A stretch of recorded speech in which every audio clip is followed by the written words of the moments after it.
Lundi 23 février 2026, il est temps de vous informer sur Sana TV. Mesdames et messieurs, bonsoir et bienvenue à ces flashs d'information. À la présentation, Firima Sanogo et voici le sommaire.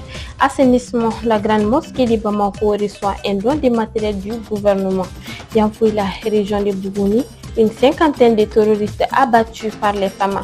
Le DR Issaka Koulibaly, directeur du Centre national du concours de la fonction publique, assurant les Maliens de la sincérité et de la transparence des concours. Vous aurez également droit à des actualités hors de nos frontières et une page sportive. Comme je vous l'annonçais tout à l'heure dans le sommaire, au cours d'une mission de reconnaissance aérienne menée le vendredi 20 février dans le secteur de Yanfouila, dans la région de Bougouni, les vecteurs aériens des FAMA ont conduit avec succès des frappes ciblées contre un groupe armé terroriste détecté au bord d'un cours d'eau entre Djarala et Gouronkou. À cet effet, les bilans terroristes neutralisés ainsi que la destruction totale de leur matériel. Force est d'admettre que ces derniers temps, à la faveur de la réarticulation de l'outil de défense face à la nature de nouvelles menaces, nos forces de défense et de sécurité ne sont plus à la défensive, mais plutôt à une posture d'offensive contre les groupes armés terroristes. Avec 43 104 candidats répartis entre les régions de Kaï, Sikasso, Mopti, Tombouctou, Gao et les districts de Bamako, les épreuves de concours direct de recrutement à la fonction publique d'État au titre de l'exercice budgétaire 2025 sont tenues du 31 janvier au 15 février dernier. À cet effet, devant la tenue des dits examens, le directeur du Centre national des concours de la fonction publique, enfin nous assurons les Maliennes et les Maliens de la sincérité et de la transparence de l'ensemble du processus de déroulement des concours.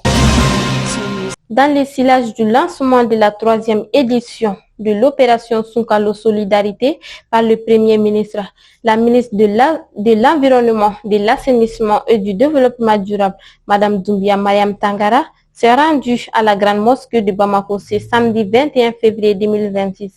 Elle y a remis un important lot de matériel d'assainissement. C'est donc destiné à renforcer l'hygiène du lieu de culte à l'approche du mois sacré.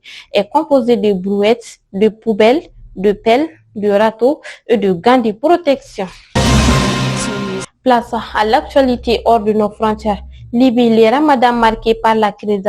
Quelques jours après avoir commémoré le 15e anniversaire du renversement de Muammar Kadhafi, les Libyens ont entamé le Ramadan dans une atmosphère bien différente des célébrations passées.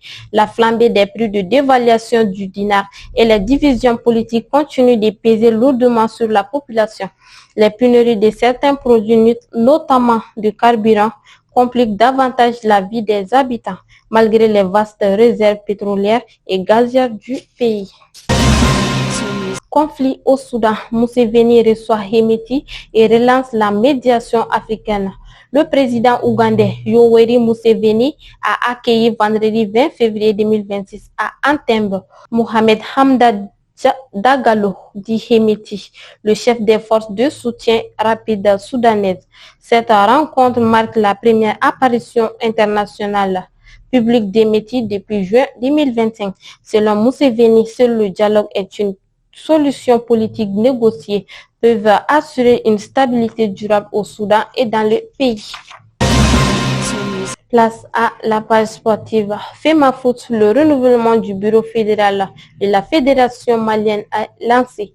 En effet, Sidi Bekay Magassa, secrétaire général mandaté par la FIFA et la CAF pour assurer la gestion courante, a dévoilé le vendredi 20 février 2026 le calendrier du processus électoral devant conduire à l'installation d'un nouveau comité exécutif à la tête de l'instance dirigeante du football malien. Ce renouvellement très attendu par le public sportif malien suscite beaucoup d'intérêt et d'espoir. Il doit se dérouler dans une transparence totale. C'est sur ce referme ce flash d'information. Merci à vous de l'avoir suivi et à très bientôt.